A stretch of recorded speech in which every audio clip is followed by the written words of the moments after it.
Right, we're back in action with the Benzo after a long time, but finally we got it fixed. It was my local tool crowd fixed it for me, thanks be to God. It's done now and we're back in action with it, so that's good. What I need to do is I'll show you. I need to put a piece in here for a new toe and eye.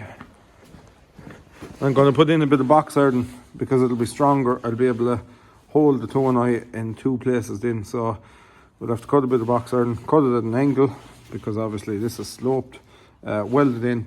Before we weld it in, we'll drill two holes. Well, we won't be drilling them, we'll be probably cutting them with the gas. I'm not good at gas cutting. I can cut with the plasma cutter, but this material is a little thick, so we'll see how our plasma gets on with that. We'll give a look, we'll assess it before we do that. But anyway, I've done a rough calculation on the angle of that there, and I have drawn a straight edge. We're cutting down through our straight edge and we're at a slight angle, so our piece is 10mm thicker at the back than it is, 10mm wider at the back than it is at the front, so therefore 5mm on either side, which is giving us an angle of roughly 7.5 degrees. So if my brain is working anyway correctly at all, this should slot in nicely, and there's a possibility it might not fit anyway at all. So I cut the hole with the gas, and boys, oh boys, I am not, that's actually my first time trying to cut something anyway tidy with gas. I don't know how to do it, but look, it's no oil painting, but it's not bad, to be fair, for someone who knows nothing about gas cutting. I cannot do it. So I put a little bit of thought into it, and it's better than what I would normally have done if I cut a big H-iron or something like that. But our hitch fits down there relatively nicely, so I'll have to clean off the slag stuff there and we'll weld it in. So that's the new piece of box iron welded in here, front and back obviously, and we cut two holes in the box with the gas, then we welded in our bush that holds our new eye.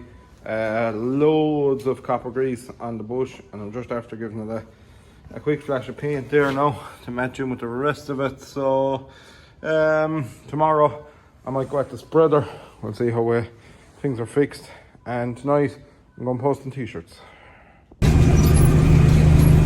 I had a feeling this old girl got just a sniff of the magic spanner, but I'll show you a bit of proof of that now.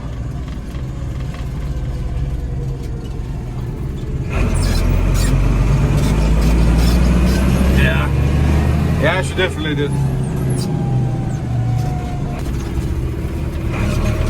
Oh yeah.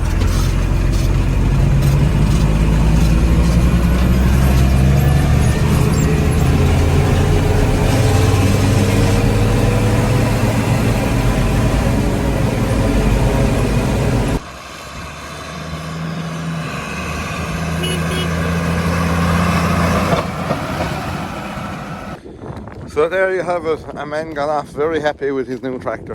If I could get about 10 more men now into the air to be happy with their new mowers for next year, I'd be going well. I was coming and going all the week, and I piled a little, 1 second now till I clean off this camera. Piled a little small silly jobs that needed doing, and things I had to weigh and doing bits and pieces like that. So last night I got the best spreader frame I had there on this, and it's a very, very good spreader frame. No welding or cracks or anything. It just needs a new adjuster. As you can see, it's slightly bent. Must have got smacked there when it was being loaded or something.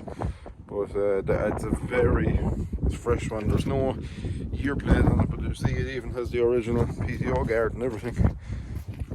It's a very, very fresh one. I don't think there's any point even painting it. It's in such good order, like so.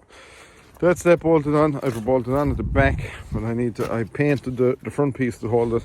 I need to beat out these pins, turn them the other way around, and it'll be able to hold it there in that position then. So it turned out not too bad at all.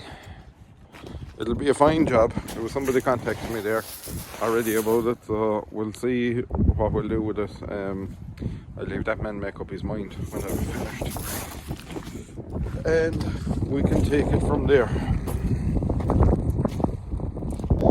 There's more stuff supposed to arrive during the week. There's a couple of more mowers. There is more spreaders. A lot of hitches. There's an awful lot more hitches to come. We're getting low on hitches now, but we'll still plug them out if anyone is stuck. We can still arrange a few of them. But there is more hitches to come. And like I say, mowers, tether. I think there's a tether coming. Can't quite even remember, to be honest. I must go through my list of stuff. And there's also a tractor coming tomorrow. So yeah, we'll have a video again tomorrow. The 160 was out earning her keep, moving around a bit of slurry yesterday, and she'll probably be going at that again tomorrow. What I'm going to get stuck into is, if I get a bit of time now the coming week, I'll just tip away at the CVT again, get a bit more progress on it. We're waiting for parts now and bits and pieces again, but there's jobs I can go at on it, so we'll be getting stuck into them as soon as we can. Time doesn't belong moving, does it?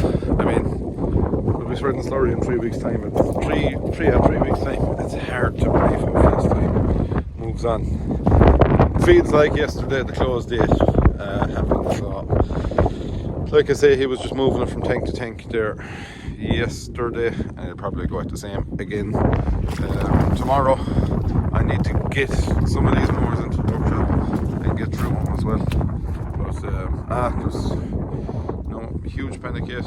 We won't be cutting grass any day soon, I hope. And we're just packaging up some of the last of the t-shirts here. If you want some, please contact me there on Mr. CVX on Mr. CVX195 on Instagram, or Mr. CVX on Facebook. I'll just flip it over there that you can see the other side of it as well. But we are getting low on them, unfortunately, so be quick if you are interested. We'll have more obviously after Christmas, but if you want it for Christmas delivery for anyone, today really would be the day to be contacting me. And if not, sure, no panic, no sweat, but I don't want anyone disappointed either.